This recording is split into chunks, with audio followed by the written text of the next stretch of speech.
Very good morning to all of you and welcome back. In the remedial lecture 4 due to COVID-19 pandemic, in the previous class we were discussing about the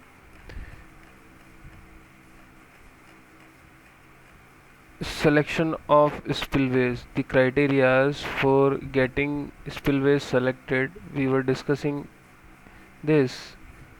In this section we were discussed safety consideration consistent with economy. Um, Let us revise with it. So we have to go with economy. The lower cost of spillway or lower cost of dam will always be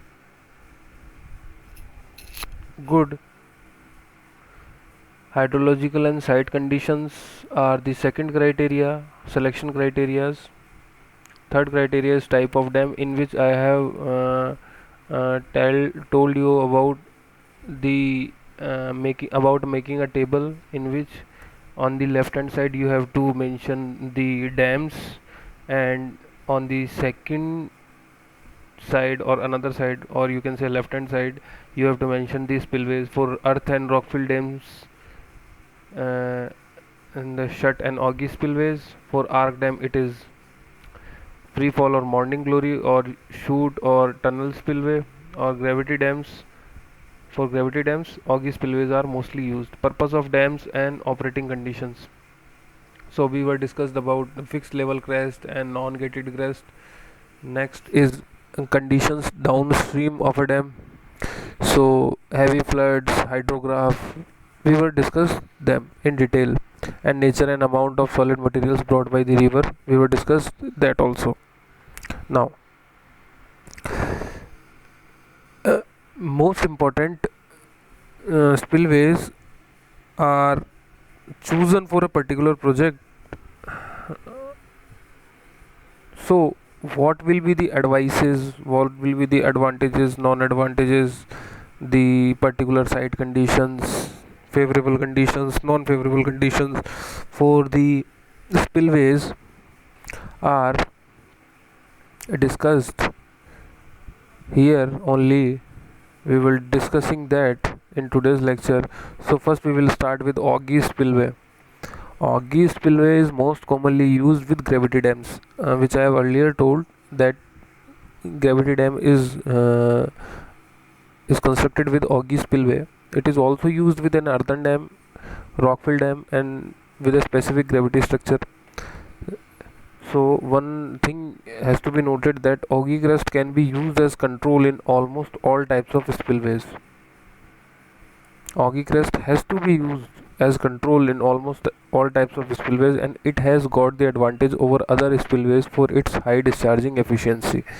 So there is an objective question which will be useful for your engineering services examination as well, local state engineering examination, that what is the advantage of augie spillway over other spillways. So you can just tick, or you can just write that high discharging efficiency of an augie spillway, which mostly used in the gravity dams. Now second one is shut spillway. It can be provided on any type of foundation. First thing is that, so we have to mark this.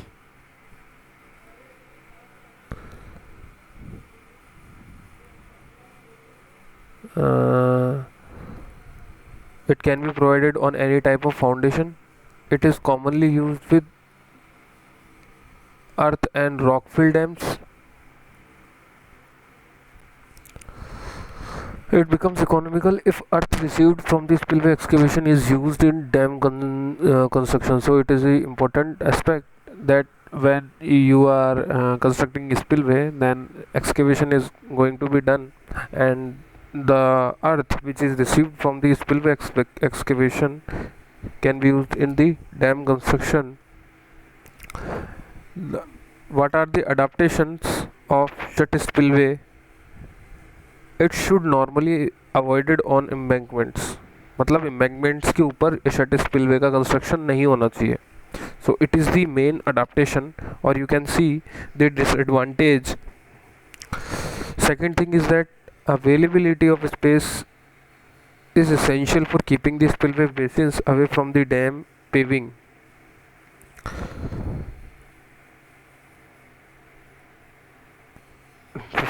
Next point is, if it is necessary to provide too many vents in the shut because of the topography, its hydraulic performance can be adversely affected.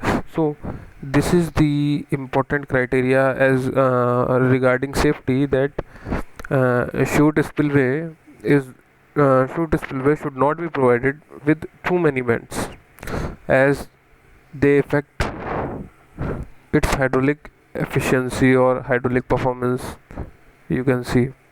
Third spillway is the side channel spillway. You can see in this spillway, this type of spillway is preferred where a long overflow crest is desired. So the utmost criteria is the long overflow crest.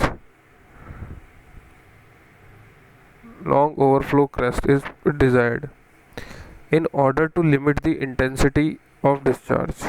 It is useful where the abutments are steep. So it is the another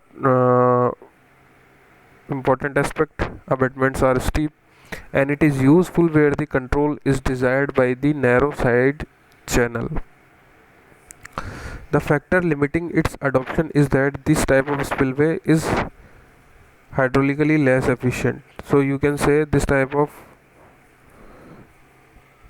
spillway is hydraulically less efficient.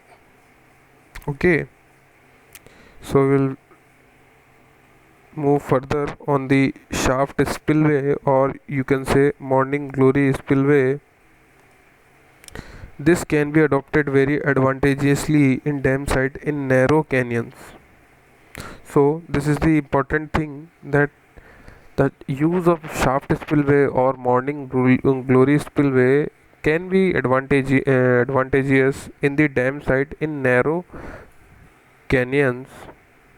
So you can, I am highlighting this line for you. And minimum discharging capacity is attained at relatively low heads. This is the another beautiful characteristics of this kind of spillway, that you can achieve minimum discharge capacity at relatively lower head. The characteristics makes the spillway ideal. I am telling you the same, that this particular conditions to attain maximum discharge capacity at relatively lower head, it makes the spillway ideal, where the maximum spillway outflow is to be limited. This characteristics becomes undesirable where a discharge more than design capacity is to be passed.